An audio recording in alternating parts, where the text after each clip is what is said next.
What up? Welcome to Unmastered the Podcast, where I get to chat with the men and women that are contributing to the hip hop culture, the culture that we love, the culture that we live for. I am your host, Atenda Zimbabwe, aka the Ultra Poet, and today I'm hosting the creators of the Trash Project, Malcom Mufunde and Synik. Gentlemen, please introduce yourselves. Yo, what up? This is Synik, MC, now producer, doing the things. Thanks for having me. Yo, what's up? It's Malcom Mufunde. Uh, Thanks for having us. And before we go any further, I would like to say this is actually the first time I've talked and heard Cynic's voice. Like, throughout the entire thing, it was just him sending emails, him sending texts, and everything. I've actually never heard his voice aside from, his music and his poetry. So, yeah, you are making history right now, Mr. Zimbabwe. Whoa. I'm glad and honored that this is the first time that you're actually having a conversation with Synik. But the crazy part is you will not be having a conversation with Synik. You too will be having a conversation with me and the rest of the world. Now, I would have loved to interview you two on different occasions, on different interviews, which you might do later. But now you just released a project that has been making waves, 22,000 streams in a couple of days, and then everyone in the hip hop community, maybe quote unquote underground hip hop community, has been talking about it. It's a pretty good project, solid production, solid raps, and I couldn't let go of this significant moment go without actually doing this. So I want to start with Malcom. I recently learned about your music, I think a few months ago, with the release of Burkina Faso and the EP that followed. Who is Malcom Mufunde and what do you do? Let's start with you before we go to Synik, because most people who are listening to this already know who Synik is.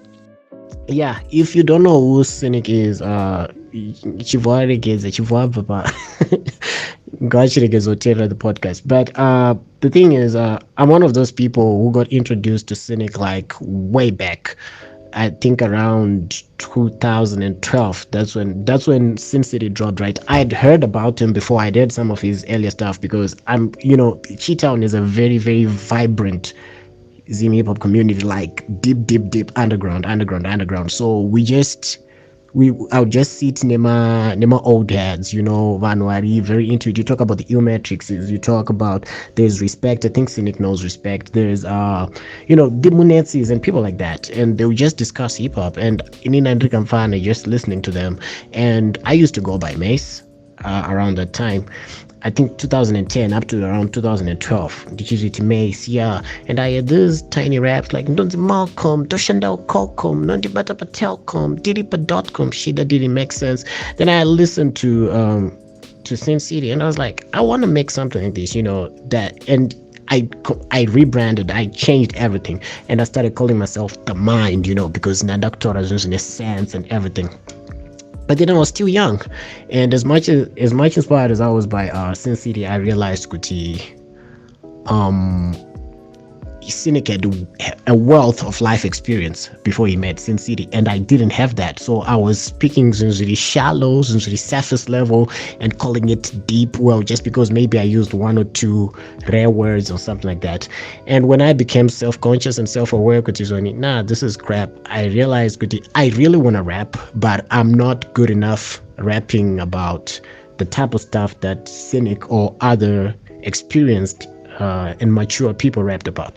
So I just decided to verge into punchline rap, and just went by Malcom Mufunde because I couldn't keep on changing names. So yeah, Malcom Mufunde begins as an artist begins around 2016, but just this entity as an artist, we might go back to 2010 or something like that. So yeah, that's me. Well, first of all, man, who doesn't know Synik and the Zim hip-hop community? If you don't, you need to research your veterans. Since it is a classic, no one is touching that. And I can see your evolution, man, from Mace to the Mind to now being Malcom Mufunde. And I was about to ask why you're using your birth name, because most rappers don't do that. But now you just answered that question, man. And of course, we are just assuming that most people who are listening to this would know Synik, but we want to hear from him, from the man himself, who he thinks he is, and where he has come from the place he started to where he is right now. And then I think I got introduced to Synik, I think a year ago, but I knew about him uh, from another angle, because I was always a big fan of So Profound and Brad, because I'm coming from a poetry background, not so much a hip hop background. I was always like following the So Profound, the Tete Gurus, because these are people that Synik, I think you can answer for yourself, that you're hanging around with, if I'm not mistaken. That's where I was like bumping you like in small videos and pictures or something. Now let the man speak for himself. Synik, who is Synik, and where is he coming from, and where is he at this point? Yeah, so like I mentioned before, that I'm an MC first of all. So my journey into hip hop, I think like a lot of people started out as a fan. And then by the time I got to high school, I started writing raps because my friends were writing as well. Yeah, so like I don't know how far how far back to go, because it goes back a while, but my earliest work was in Skies with an underground crew called Encrypted Minds. So we did like a few demos with those guys. Then I came back to Harare, and I started recording with these guys who were called the Franchise. So I recorded quite a bit with them, but yeah, it was stuff that never really came out. But in terms of mm, actual work that I eventually saw the light of day, my first project was an EP that I called the beta version, which was pretty much me rapping on like a few MP3 beats that I got from a couple of people around, and then I just dropped a few tracks, and then yeah, I remember burning like 100 CDs of those and just passing it around and just telling people like, "Yo, man, give this out to any of your people who listen to hip hop." And yeah, that was probably 2008 or 2009. Um, yeah, but around that same time, I was doing a lot of performing around the Book Cafe Manenberg, which is where I met like the spoken word people like you mentioned, So Profound, Matitache Guru, and the hip hop heads. I mean, we were ciphering like in the parking lot with people like Thought Electric, the Dielectric Blue, Depth. Yeah, like it was a really powerful time to be involved in the arts, because like we were really like when they say iron sharpens iron, like I think of that phase in my life. Yeah, and then after the beta version, I think the project that a lot of people would then know is Sin City, when I linked up with Begotten Sun. Yeah, and then from there, I mean, there've been a few EPs that I've done since, and now I'm not in Zim. I'm living in Portugal, but still doing the rap thing. Also, to all the Kendrick Lamar fans complaining that Kendrick has gone like 4 years without releasing an album, imagine being a Cynic fan. Now Malcolm Mufunde had to come through without even being asked. I didn't even ask him that, bro. He just disturbed Synik while he was speaking, bro. What's that? Not even Synik has been dropping music, bro. Like, of course, he hasn't dropped an album in a long time, but he's been dropping like EPs. Like I heard that the Solstice EP. I know he hasn't been going off beast mode like he was doing back in the day. He's been going like like Quarter the Friend, Soft and Us, rapping on jazz infused beats and all that stuff. But Synik has been dropping EPs. I think he dropped two, if not three EPs between Sin City and right now. And of course, we need an album. We definitely need an album. So we're gonna ask this next. Synik, when are we getting an album? You announced an album and say it's coming out soon. When is soon? When is soon? Malcolm brought in important issue right now. Yeah, Malcolm is being funny.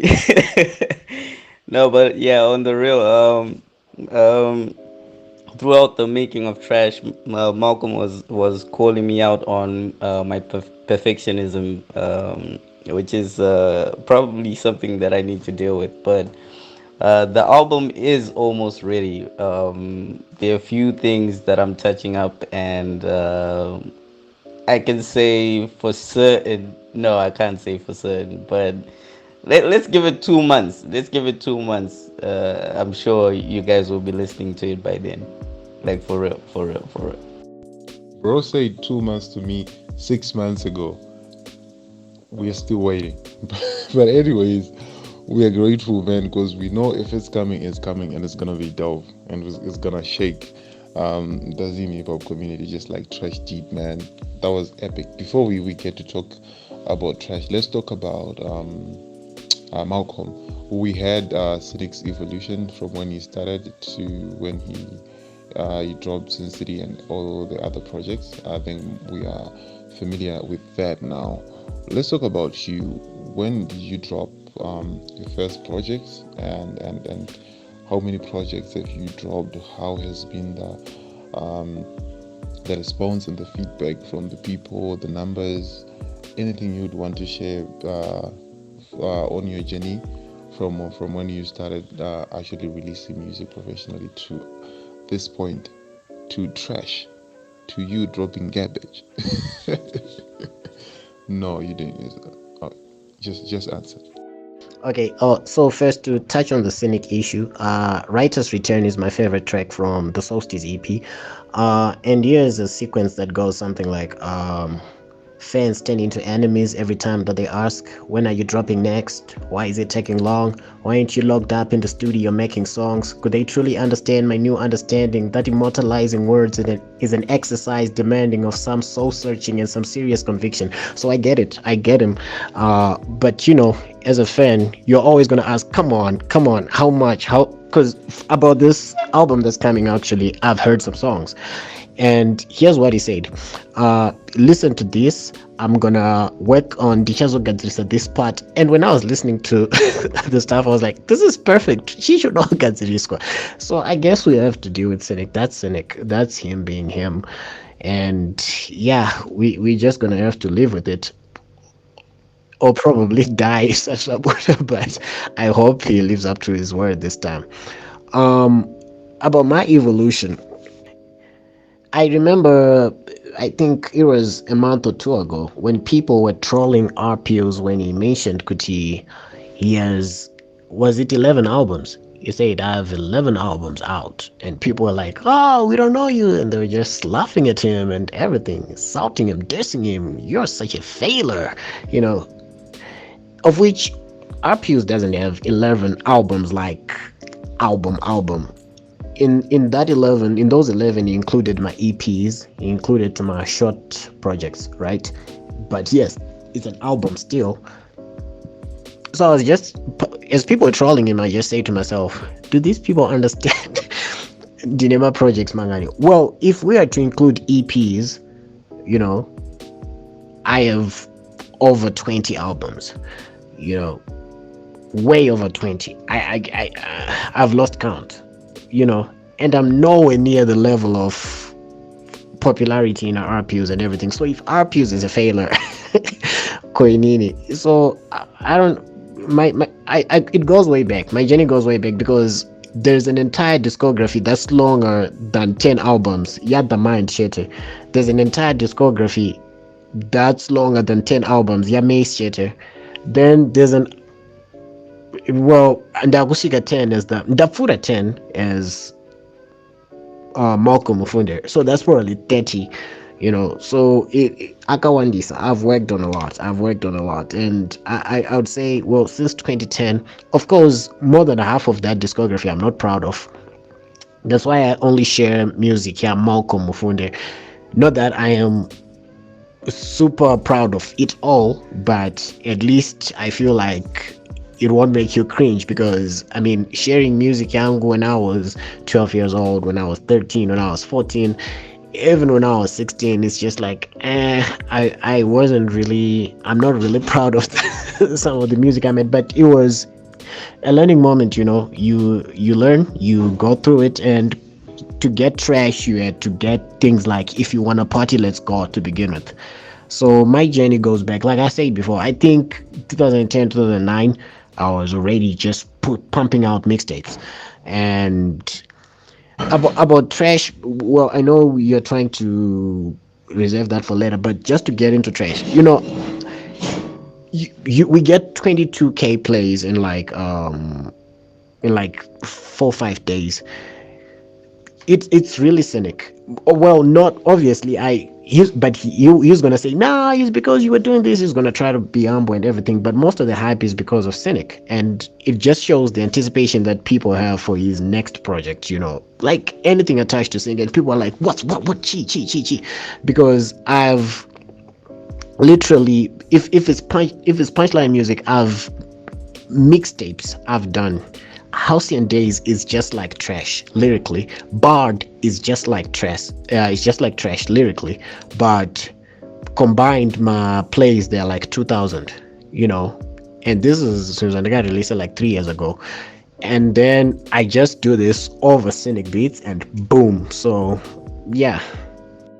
Well, man, 20, like over 20 something. Oh my god. I don't think if I'm ever to do this poetry or spoken word, even if I get to rap, I can make 15 albums. This is just a lot. It's just how much work had to go into that, man. And that's just a lot. That's a lot, man. Wow. I'm really inspired. And now when I listen to you, when I listen to your music, now I can really appreciate where you have come from. Now, when I checked out Malcom Mufunde, and I went on your socials and all that, I was like, oh, okay, it's just starting out. And now I'm realizing that you've been on this for a long while. Now explain the cadence and the skill that you have. And myself, I'm a person that I do spoken word. Obviously, I'm not going to put that much of work out there, because most of it is like performances and all that stuff. But I've only had my first debut EP, like 3 tracks, and then I did another EP, like 5 tracks, then I did an album. Those are the only projects that I have had in the past 5 years, bro. That's the only stuff that I put out. And for you to say that, and Synik is the other person that doesn't really put out stuff that much. As of late, he's been putting out a few EPs, but he's reserved about putting out stuff. How do you feel about that, Synik? About Malcom having that number of projects, and people like RPUs and other people like Gucci Mane, and the guys from Griselda have been doing that too, like putting out music, maybe albums after 3-4 months. How do you feel about that, Synik? And what has been your reason for being reserved and not pushing out that much music as much as Malcom is doing that, and then the other guys? Yeah, so in terms of projects, I already mentioned the beta version and Sin City, and I mean there are 3 other EPs since leaving home. The first of which I made soon after I arrived, which is not like a solo EP, but it was more like a collective thing, and it was called Jazz Experiment. Some alternative type of like different sounds, and then the Solstice EP, and then the Industry. And I've been working on this album that I'm trying to release soon, for quite a while now. The reason why like I'm not churning out like work like maybe a lot of people. Well, one, I already alluded to the fact that I'm a bit of a perfectionist, And and then the other thing is that I think I find that I write a lot from my life experiences. So, for example, especially after Sin City, like in Sin City, I pretty much put my life in there. Like I told my life story, and it was really like all taken out of my life. So coming out of that, and then having to do another project, like I really needed time to experience other things. So it may have been possible for me to just write like I don't know, just rap, just rap and not be so much taking everything out of my life. But I think I was in a space where I was also just trying to follow it up with something as real and something as tangible. So that took me a while. So like the projects that I mentioned, the different EPs, like the first one, the jazz experiment thing. I mean, that was just something that was just you know like I was just writing in the studio, and it was all experimental. And then the Solstice EP was like the soulful type of stuff that I like to write on, and I can be introspective on. Um and uh and at that stage, I think by that point, like I think I had things that I did want to say. And then the industry was more of a concept EP. The new album that I'm wrapping up now, A Travel Guide for the Broken, and this also explains like one of the reasons why it takes me so long, or why it's taken me so long for this particular project. I started working on it soon after I arrived, and like I tried to reach out to some of the people that I'd worked with for Sin City, like in terms of production and stuff. But people were in different phases in their life, and I was also like far from home. But I had my computer, and then I started trying to produce some of the ideas that I had. So this is like going back like a couple of years. So starting to produce some of the songs, writing the songs. But then I was also not in a position where I thought the production was great. So between then and now, I had to meet different producers, incorporate different musicians to bring out some of the ideas, fine tune the songs, and all of that. So all these things, all because like I really want the sound to be exactly how I picture it. Or if it's not going to be exactly how I picture it, then it has to sound better than I imagined. So yeah, it takes me a while. Um but it's cool, like I already know that like I'm not going to be someone who's churning out a lot of work. I mean, like in between also, like there have been a few collaborations as well. Like there's a lot of stuff that maybe some people won't really catch wind of. But yeah, it's not like I'm completely not working. But I think I always put a lot of pressure on myself to deliver a certain kind of product when I label it a project. Yeah, so yeah, that's pretty much it. Hey, sorry for rambling. I just realized it's been 5 minutes. Oh, bro, 5 minutes is okay. We're glad to listen. And I know you've been working. I know it's hard to, as you say, to follow up with some of the work because it's not even yours. It's with other guys. And did people know that you gave me a verse for a song on my album? Did Malcolm know that? Hey, I don't know. Now we've been all caught up with what you have been up to, what you've been doing, who you are, both as artists and the projects that we um, you put out actually. Now let's talk about the project at hand, Trash. Now I want to hear from Malcolm first. How did this come to be? How did you connect to Synik to the point that he produced this project and like the story behind that? Tudakunzwa, how a Trash came to be from both parts, but first of all, Tudakunzwa from Malcolm, because you seem to have been looking up to Synik, and how was it getting a response from him and actually getting to work with him? Okay, so it goes back to the issue of me always churning out work, me always putting out something. I'm always writing, and any chance I get here, Yogutindi releases something, I utilize it, I make use of it. So there's pros and cons to it. The disadvantage is that of those 30 mixtapes, I have like 10 that I'm proud of.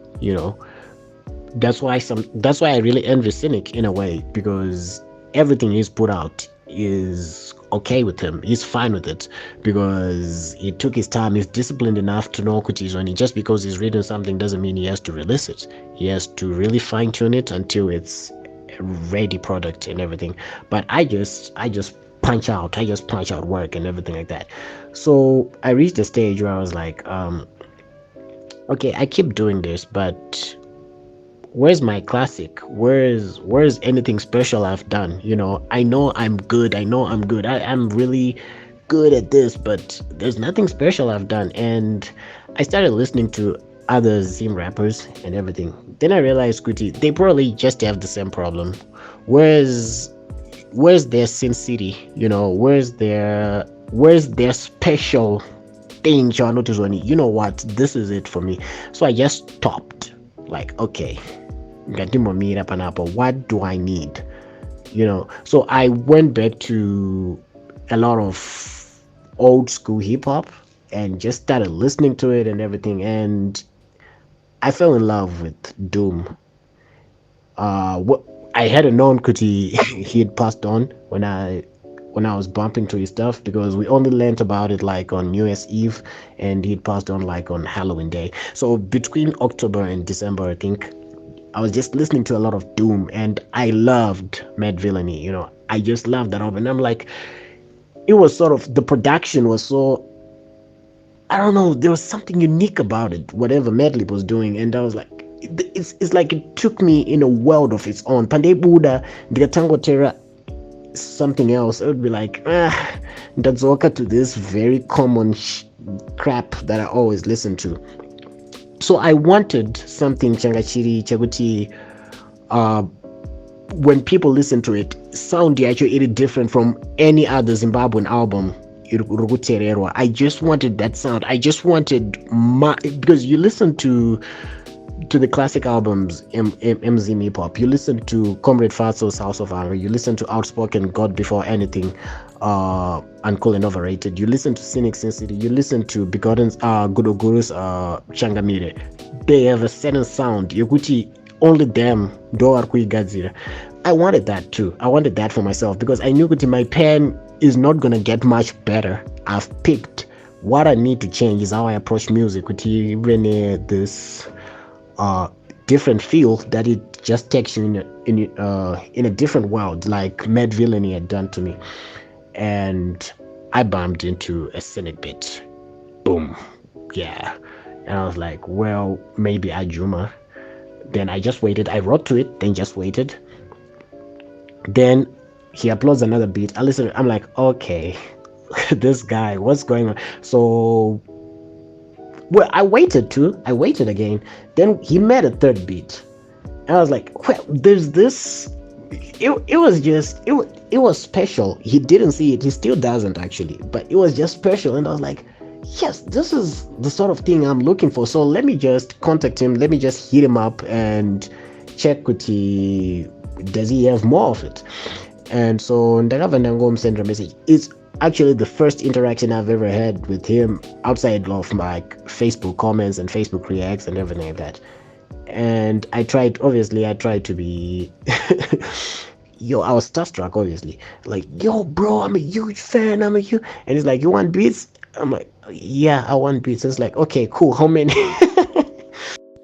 Nah, the story is really inspiring, man. And your journey, I think everybody has their own journey. Not everybody is going to put out one album is going to be classic. Maybe you need 50 albums to be a classic.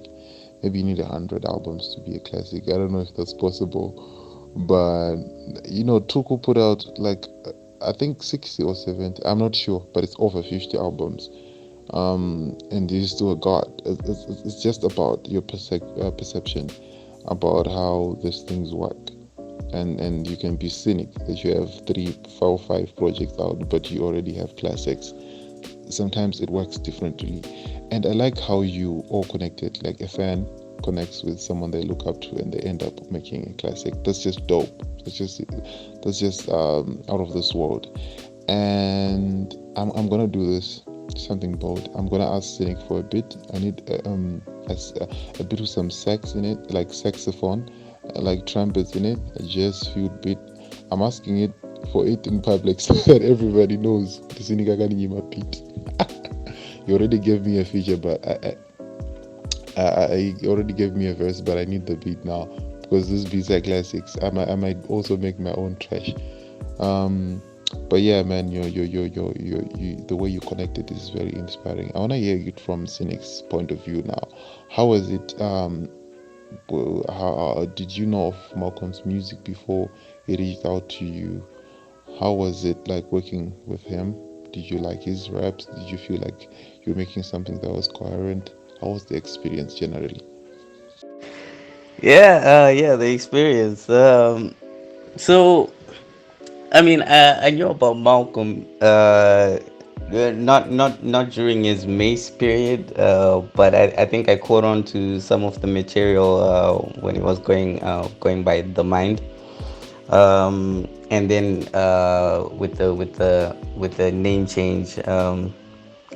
I'd actually bumped into some of his most recent work, and I was sharing some of that. Like there's the song that he did, Minamato, and the Kwedu EP.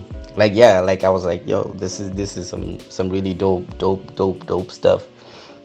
So yeah, on the other side, like I was just working on my production, and it's something that I've wanted to do for a long time. Like I mean, I worked with a lot of different people, and like I'll just be watching what they were doing, and trying to pick up some skills. And ever since I started, initially when I got the software to produce, like I was just trying to set myself up to record, so I wouldn't have to bother people for their studios when I was recording. But then I also started to try to produce my own stuff, even if it's only as a demo, and then I would involve like other musicians later on. So so yeah, I was still trying to hone those skills, and then just putting up some of the beats on Audio Mac. And yeah, after a few of the beats that I uploaded, that's when Malcolm hit me up. And for me it was so for me it was like I just wanted to upgrade my CV kutinditi MC producer. But yeah, I mean, if you put up a beat, then it's just a beat. But then if someone raps on it, then it's a song, you know what I mean? So when he was like, yeah, I want some of the beats, and then knowing that he's a dope MC, I was like, yeah, dope, yeah, let's do it. And he was like, no, just keep sending the beats. And then some of the beats I was like, no, there's I need to fix this, I need to EQ the beat, I need to arrange it, what. And I would send him a demo of the beat, and then he was like, no, dope, I'm on it. And then I'll send him another beat, he's like, I'm on it. And then another one. So in the end, I think I sent him all 10 instrumentals, and then he was like, yeah, like after the 10th one, he was like, yeah, no, that's it, that's like, we're done. And then I was like, cool. And then I just waited there. And even after that, I was still like, yeah, I think I need to work on these beats a little bit more before you record and whatever. It was like, no, it's all good. And then I don't know, like 2 weeks later, about a week or so later, he's like, yeah, I recorded everything, but yeah, we have to wait for the dude to mix. I'm like, okay, cool.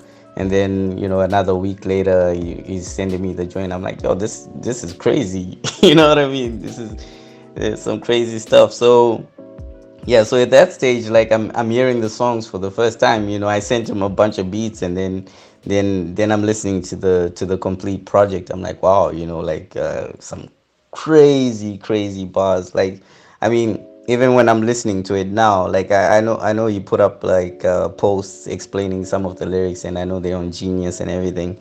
But yeah, when I'm listening now, I'm still catching a line like "whoa snap, oh snap." So yeah, I mean it's been dope. Like for someone trying to get into production, to then just link up with an MC who's that hungry, who's that talented, who's yeah, I mean who's that focused and who's got the ability to just get into the booth and put out a project like that quickly. I mean, it was dope. It was dope working on this. Listening to the story from both ends brings so much perspective to this project and brings so much value to it that I'm gonna listen to it right after this before I sleep and be like, whoa, whoa, whoa. I wanna listen to it again and feel the story infused in the production, in everything, right? So I want to ask something. I don't know who's gonna answer this. Either of you can answer. Why didn't Synik put a verse on it? Because when I saw Malcom Mufunde and Synik on it, I was like, okay, this is gonna be super dope because Synik is gonna be on it. Though it was super dope, even without Synik rapping on it, only being on the beats. But I'm sure I'm not the only person who would have wanted to have a Synik verse somewhere in there. Why wasn't there a Synik verse, or was there? I didn't hear it, or is there a Synik verse on a Malcom Mufunde song, or a Malcom Mufunde verse on a Synik song that is coming in the future? What's up with that? Okay, so first, just to address about Cynic producing, I actually stalk him, So he retweeted, I think it was Pete Rock. I think it was Pete Rock on Twitter. Akatizoni, something like, yes, if you ask me to produce a song on your album, that's cool, but I prefer just giving you a set of beats than we make an album together or something like that. Pete Rock tweeted something like that, and Cynic just retweeted it, and I thought, yeah, that's exactly what what I want to, because my favorite albums, it's usually just one producer handling all the production and an MC doing everything else. Jay-Z's 444, just no ID doing his thing. And yeah, something like that. I prefer albums like those. So when Cynic retweeted that, I thought, yeah, maybe there's a chance he might be really into it, and thank God it worked. Then about him rapping on it. Okay, listen to this. It's already like a long shot to get him to produce for me. And Dayton's VC's yeah, it's gonna be so hard to get this. Like, this is how I feel him. He's not just Cynic to me. He's the guy I was listening to Pandaiti in Indonzi Malcolm, Doshanda Kokom. When I was 12, when I was 13, I was listening to him, Then 10 years later, I'm able to talk to this guy. Obviously, that inferiority complex is always going to be there, So I was like, just to get him, I say, and those beats would be a huge favor, because I'm not paying him crap. I'm not doing anything. Diploma beats, and he's like this legend in hip hop. So I thought, yeah, I'm not gonna push my luck. I'm not gonna say it's a verse. Oh, nah, I can't do that. But there was actually a moment where he said, are you taking features? I didn't know the way I interpreted that wasn't like Arkuda Gufishka. It was like maybe Arkuchkoti Panozo, yeah, some whack MCs when he speaks. So I was like, no, I'm not taking features, don't worry about that and everything. But now that I'm thinking about it, maybe that was him saying, I can give you something, I don't know. But I was afraid, actually. Obviously, who would say no to a Cynic verse? Obviously, I would have wanted him, but I thought, nah. But now that I know him, I know he's like a cool guy. He's just like so open. He's so nice and everything. Obviously, in the future, I'm gonna say, yo, Cynic, details or Aketra Ultra Poet, we save this up, because it didn't go on a Cynic on a record. I'm thinking, how much did these people pay him, and stuff like that. Then now I just realize he's just a nice guy, and he loves hip hop and he loves the culture. So he's just gonna do it because he loves it. If he feels it, he's gonna do it. So yeah, I blew that one. But hopefully in the future, I'll be more confident to just be open. Kuti, yo, I need something. No, I do get what you're saying. About the whole thing about an MC doing his thing, a producer doing his thing. And I think it's the proper way, the way that you all did it. Like, Cynic could have rapped on there, but then if he had rapped, you might have concentrated more on the rap, and you didn't have concentrated enough on the music and made it as it is right now. And I think this is the way it was supposed to be. Cynic handling his production, you handling the raps. It's perfect like that. There's no need to change it. I was just curious about the story behind that, about Cynic not actually being on there. And I feel like Cynic is gonna be like, no, man, he's gonna be humble and be like, and be the bigger person. We want him to take his flowers right now, man. He did a good job. He's a legend in Zim hip hop. Everybody knows that. If you don't know Cynic, I've said this before, I'll say it again. You don't know what you're talking about. And right now, without Cynic, I responded to what you just said about you looking up to him and being afraid to ask him for verse. What do you think, Cynic, about Malcom Mufunde actually wanting you to be on the record, but not being sure if you would want to be on the record? How did you take that, and how did you take him not asking you directly to be on the record, maybe as a rapper or as a guest artist, putting a verse? Yeah, I mean, yeah, it's actually a little bit funny. He mentioned the incident where I asked him about features. Actually, yeah, like during the making of some of the beats, like there were a few instrumentals where even before he had spoken to me about us doing the project together, there were some beats where I was like, okay, yeah, like I could probably say something on this. But then when we started working on this, I was just pushing everything his way. Even like some of the like there's the one, wait, what was it called in the end? There's the one that's just like just guitar and like some piano things, with no drum. Like I had made that actually quite a while back, and it's something that I was just sitting on. So yeah, when I did ask him about features, I think I just made the one that he eventually called London Underground, and in my head, I was hearing a posse cut, and I was like, yeah, this could bang, with a couple of MCs, and I was thinking, yeah, if I come through and maybe get like some other MCs that I look up to, and we just jump on the track, and then it's like some banging posse cut, that's just gonna be fire, that could be something. But yeah, I mean, by that time, like I had kind of realized, Kuti Malcolm already had a lot to say. So even with his response, I was just like, okay, no, dude's got a lot to say, so let me just give him the beats. And like even in terms of like the direction, like I pretty much just stepped away. Like my function just became, like, let me just give him the beats, and let me see what happens with that. But yeah, in terms of like a verse or whatever, like basically like you guys said, if someone asks me for a verse, and if it's like something that I feel I can say something on, in terms of the concept or the music or things like that, then I'm definitely game. Like yeah, like it's not really about a name or anything about like props or whatever.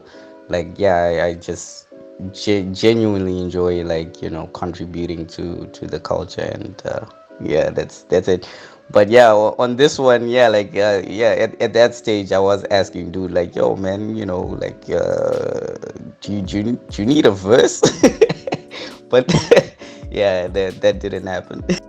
Okay, first of all, I am ordaining and I am prophesying and I'm declaring and I'm suggesting all of those words.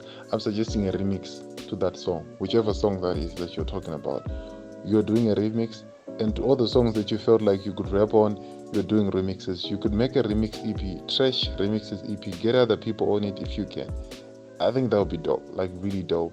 I don't know, if I could rap, you could have invited me to, man. That'd be dope because you don't want to sit on this. That could be a really good idea. You remix the song, put somebody else on it, somebody dope, or even just you and Malcolm go bar to bar and do a remix of a few songs, maybe one or two or three, and put it out as a remixes EP. That'd be really dope. Second question is, I think this goes to Malcolm. Why isn't the project on streaming? Why is it on Spotify? Why is it on YouTube and all those other places? Is it about maybe concentrating the streams on one platform so that it gets a boost? What was the idea about when you didn't get it on DSPs across the internet, like for your Spotify's and your Deezers? Because some people prefer listening to music on Spotify, on Deezer, on Apple. What was the reason behind that?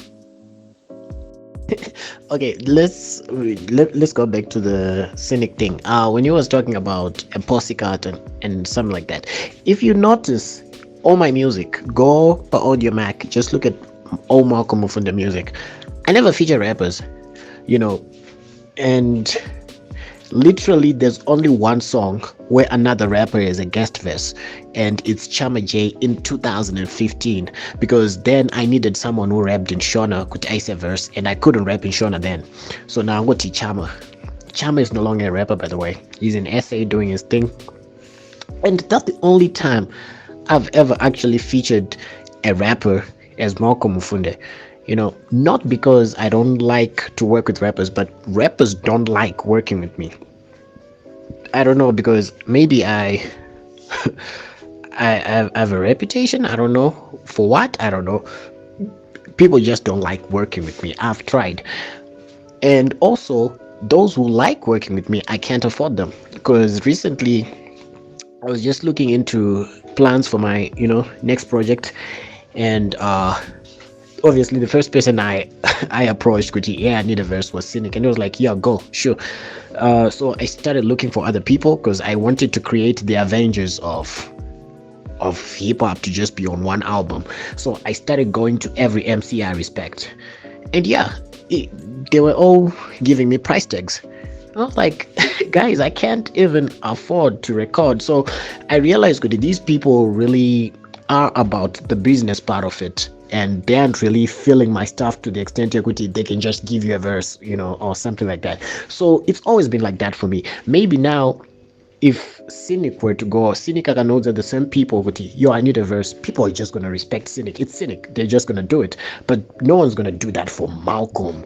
Who's Malcom? Like, Kamfana, Hunza $200 mfana, Hunza $100, Hunza $50, So that also stops me from just approaching. Anyways, I'm like, you know what, I can do this, I can write. So I just write. Yeah, then about the streaming thing. Oh, so a little bit of backstory here about the entire concept here, trash. Mark Porter was on Facebook talking about RPUs, Achiti RPUs, see coherent and coherent bars and everything. So it became this Wallace debate. There was Rimwa said there was Cash Bid in there, and people were back and forth. It's a debate. So I just wanted to prove something to Porter. Like, I was listening to Doom, like I said, and Doom and a coherence of any kind. So I was like, Porter, I'm gonna make something. She's still coherent, but you're gonna love it, and blah blah blah blah blah. So I was participating at that conversation. I was also talking to Synik about the beats and everything. So because Utango had the beats, I just said, you know what, let me just do this. And deny a story to tell and deny anything. And if you notice, there's really not much of connective tissue within the album. It's just bars. Yes, maybe up on Dombo is some concept like London Underground. It's me telling other rappers what I think of the game. Mama, it's me talking to my mother and everything. But really, it's just bars, no connective tissue and everything. So the moment I I had that done. I sent it to Porter, because I was really waiting. Man, couldn't wait. But I go to Porter, yeah, listen, check out what I did with that challenge and everything. Then Porter had a known Kuti album at Satra Buddha. We hadn't made any release plans, nothing. Then Fahari share on Facebook. So that's what happened. And the minute it leaked, Rangarani wanu hobo kuti tichiri pull back. I tried kuti but a lot of people now already had it. So now the only platform you could take a upload and there would be instant publication was Audio Mac and maybe on a SoundCloud and everything else. But Spotify, Apple Music, Tidal, and everything else, Pampan is some red tape that we have to go through. So we'd planned to release this on the 28th or something like that, tail end of June and stuff like that. So do pachazoenda everywhere else because takafutwa na Porter. Otherwise this wasn't, but I'm glad it happened this way because who knows, man, the butterfly effect. Maybe esazoita the hype yaita or the reception yaita or something like that. So I'm happy. I'm happy it worked that way. But it's gonna be on Spotify soon. It's gonna be on iTunes soon. Yeah, just watch the space.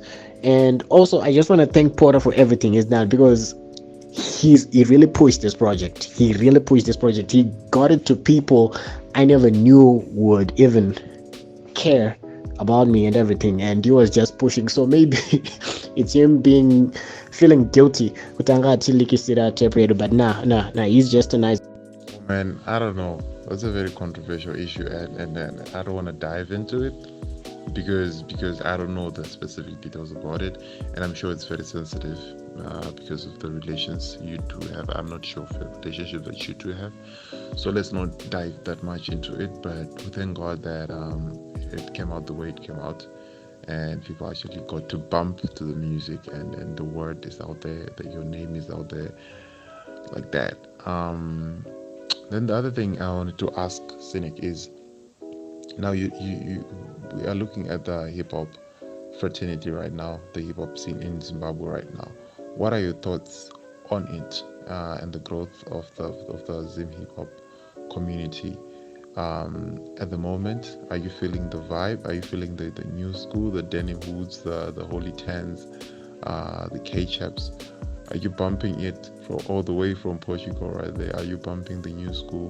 What do you think about the Zimbabwean hip hop scene at the moment, and where do you think it will be going in terms of numbers, in terms of acceptance and radio play and all that stuff in comparison to the past?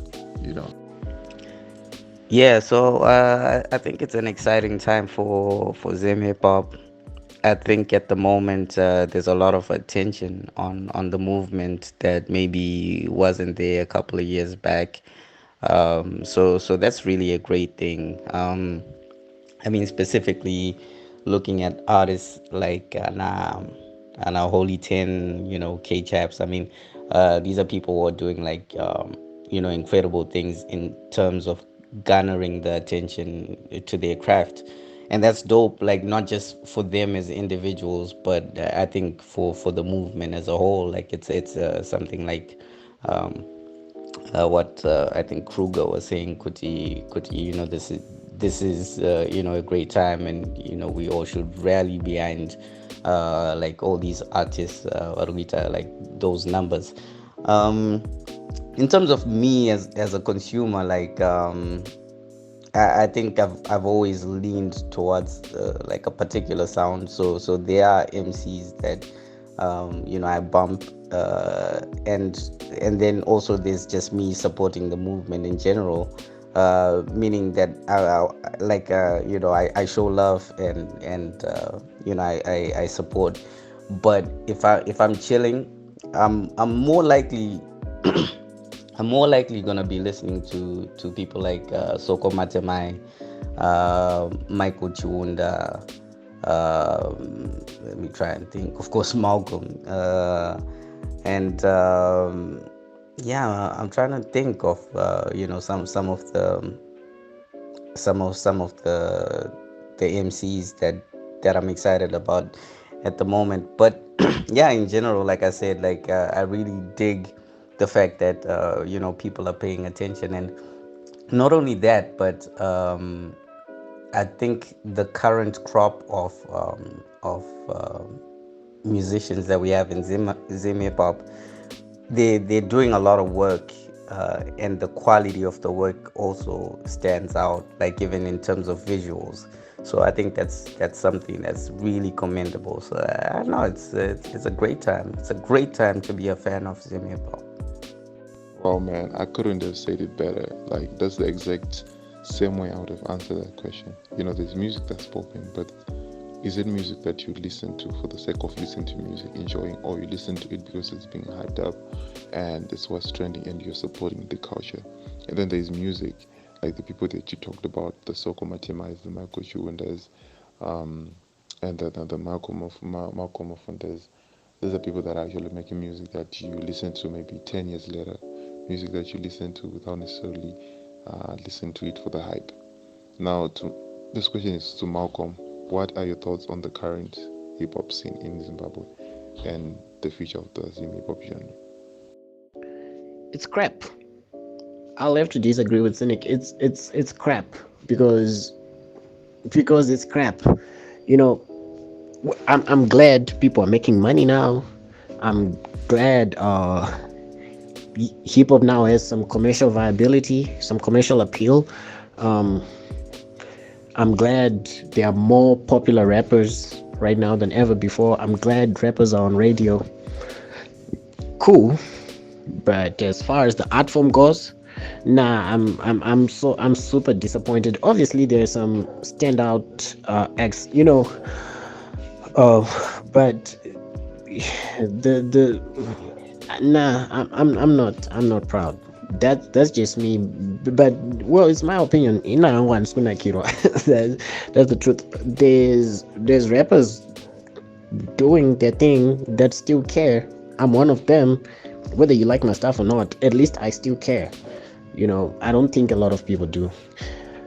And yeah, nah, they aren't good. There aren't too many good MCs anymore.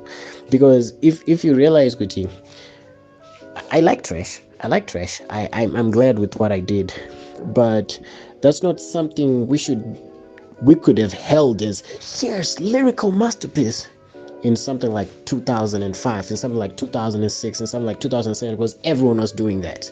In something like 2009, because everyone was doing that. So now it's the anomaly. To be lyrical is now the anomaly. Wait, there's a lyrical rapper. Why is he doing? Yeah, I don't. It's crap, bruh. It's crap, and it's the hip hop I know. Maybe I'm sounding like an old dad or something, but cool.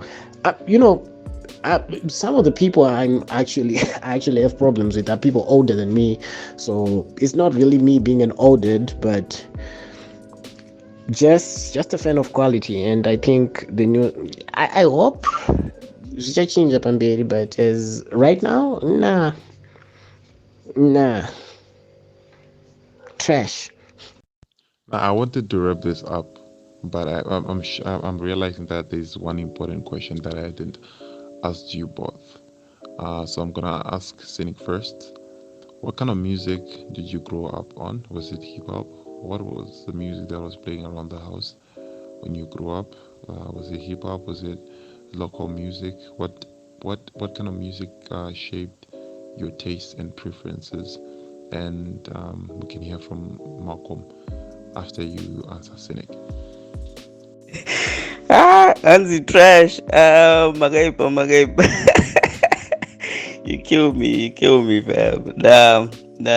I hear you though. But I think I was able to, step outside of, my shoes as an MC, and just see how other people are reacting to the music, and which is why I mentioned, the type of MCs or the type of rappers that I, personally kind of gravitate towards. But yeah, ending me. Yeah, so in terms of the music that I grew up around, hey man, I might have to say everything, because like my parents had like soul records, and I grew up in a very churchy household, so there was gospel music. um and at some point my brothers went to mission boarding schools, and they came back with dancehall and reggae. And then there was just the stuff on radio, which is kind of like everything. And then around the time I'm in primary school is when we started getting access to hip hop. And from the time that I kind of got clued on to hip hop, it's been a constant in my life. But then I also sort of picked up different tastes along the way, like jazz and neo soul, and I had a rock phase. So I've pretty much listened to all kinds of music. Yeah, I think that's it for me. Well, man, you just explained my whole experience with music right there, from an early age to right now. Malcolm, it's your chance now. What kind of music do you grow up around? The house, the neighborhood, and everything. Well, I grew up on everything but hip hop because my father's a guitarist. He played for the six piece Earthquake band with Stella Chueshe. So they were touring the Americas, they were touring Europe when I was growing up. He was always on the road and everything. So it was a lot of Stella Chueshe growing up. It was a lot of jazz music because he was producing that too. Um, he also worked with Slice. If you still remember, who them, we not have in who them, the way, one the other. Yeah, he produced that. So, which he worked with, the Daniel Chingoma song, My Career, Heather Singer, My Career. Yeah, that was my dad too. So, yeah, I grew up on all the stuff he was producing. So it was a lot of jazz, it was a lot of sungura, was a lot of chimurenga music, everything but hip hop. And I honestly don't know how I got into hip hop because everything I listened to pointed in the other direction. But yeah, I don't know. So my inspirations, Ndwana Mbuya Chiweshe, Nambuya Stella Chiweshe, Ndwana na Daniel Chingoma, Ndwana na Slice, I guess, because that's what I grew up listening to. And I don't know what hip hop pianos or Banepi, but it was everything bad because my dad hates hip hop. He didn't listen to it. He thought it was crap. He thought it didn't make sense. And that's the attitude I grew up with too. So I don't know to Chija as one way take. All right, I see you grew up around a very musical family, and jazz and other sound is really good. I think it's good for someone to grow up around different kinds of music, not necessarily the hip hop sound. Because at the end of the day, if you grow up around a lot of hip hop, you just grow to sound like the rest of the guys. But when you grow up around different sounds, you create a sound of your own, a vibe of your own, which is definitely good, which is something that we need right now. And before I let you go, guys, I want to play a game with you that I play with everybody else. So I don't know who's gonna go first, whoever goes first. So I want to ask you 10 random questions and you give me the answers. Please, no explanations. I'm not paid that I'm going. I'm not paid that I'm going. So the first question is, what's your favorite movie? Favorite TV show? Favorite visual artist? Visual artist might be a movie director, a painter, someone who does something that you can see. What's your favorite color? Meal? Country? Car brand? Your favorite rapper? And this would was wonder. Your favorite album? Preferably a hip hop album, and your favorite producer. Let's go, both of you. Then we give our closing remarks. Teachipes, trash interview. My favorite movie is is Manchester by the Sea, but I think Tokyo Story 1953 is the greatest film ever made. Then my favorite TV show is, well, for now it's Breaking Bad, although I'm sure Succession is going to be better. Depends on, just the first two seasons of Succession have been way better than those of Breaking Bad. So Breaking Bad for now, but I think Succession is gonna beat it. Visual artist Agnes Varda. Agnes Varda, and anyone who hasn't, please watch the documentary Faces Places. She's one of the greatest filmmakers to ever live. She's one of the greatest photographers to ever live, and she was just an amazing person. So Agnes Varda. Color Gray. Mil. Beggars can't be choosers. Country. I've only ever been to Zimbabwe and some neighboring countries to visit, and it's very few good things to say. I would like to live in Zimbabwe. I would prefer Zimbabwe, but I think any Scandinavian country would be cool with me, would be fine with me. But Zimbabwe. Car brand. I don't know about cars, bro. My favorite rapper. Well, that's a tricky one. That's a tricky one. Ish. I love No Name. I love Rhapsody. I love Awakawandisa. I can't. I think Black Thought is the greatest of all time, though. Favorite album. Anything by Emily Sande would be fine. For Sinrinyoani. For Ekari. Bruh, this difficult. Favorite producer. Synik. Yo, man, Malcolm, you have like taste, man. I would definitely watch the TV shows that you're talking about. Breaking Bad, I already know. For Succession, I would have to check that out. Emily Sande is dope. No Name, Rhapsody. I really like those two rappers. FMC is making it. Yeah, the rest of it I actually agree with, and Cynic. Now, you could just follow the format. Let's hear your own list, your own random 10. Just received a notification from AudioMac.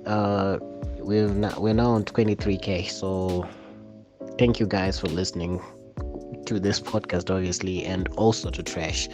Thank you so much. It means a lot to me, especially with the type of hip hop I make, with the type of content I'm into. So thank you for vibing and just putting your ears to the underground.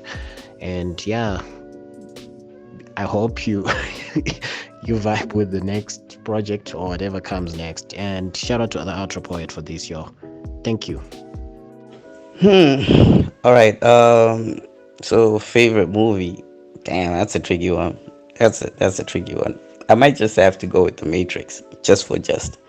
TV show. Snap, man. You just want one? That's crazy, man. That's crazy. I might go with The Wire. Visual artist. There's a Portuguese dude who does graffiti. He's called Odif, and he's doing incredible kind of like 3D works. So like it's on the wall, but like it kind of comes out at you. Color, I'll go with blue. Meal, let's just say fish. Let's see. Country. God damn. All right, I'm gonna be patriotic. Favorite country, Zimbabwe. Car brand. I don't have one. I don't have a favorite car brand. Rapper. I'll go with Black Thoughts. Album. Yo, snap. I might have to go with Blueprint. Funny enough, even though like in the whole Nas versus Jay debate, I'll probably go with Nas. Now producer, Snap. I want to say,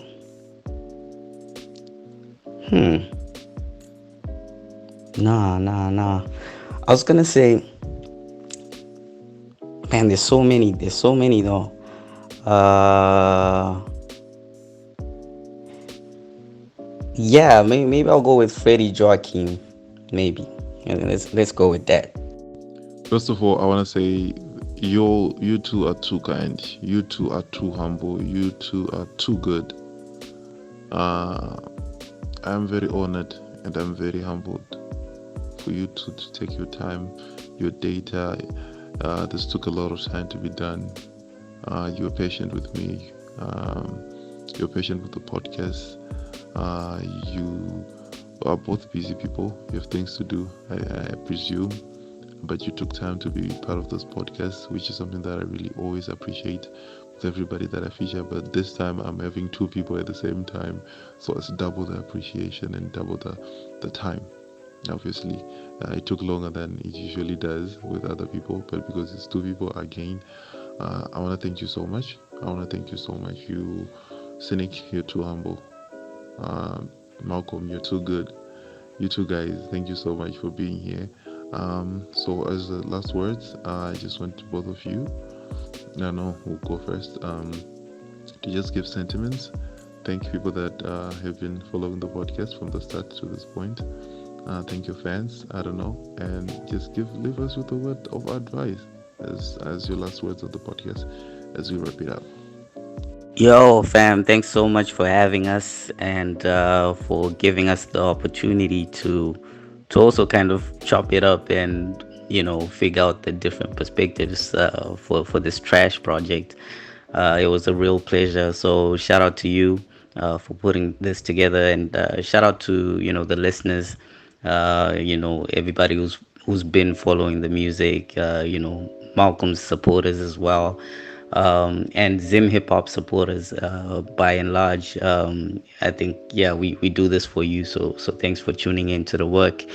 And yeah, I think I'm going to take this time to plug my project, A Travel Guide for the Broken. It's coming within 2 months. I swear it.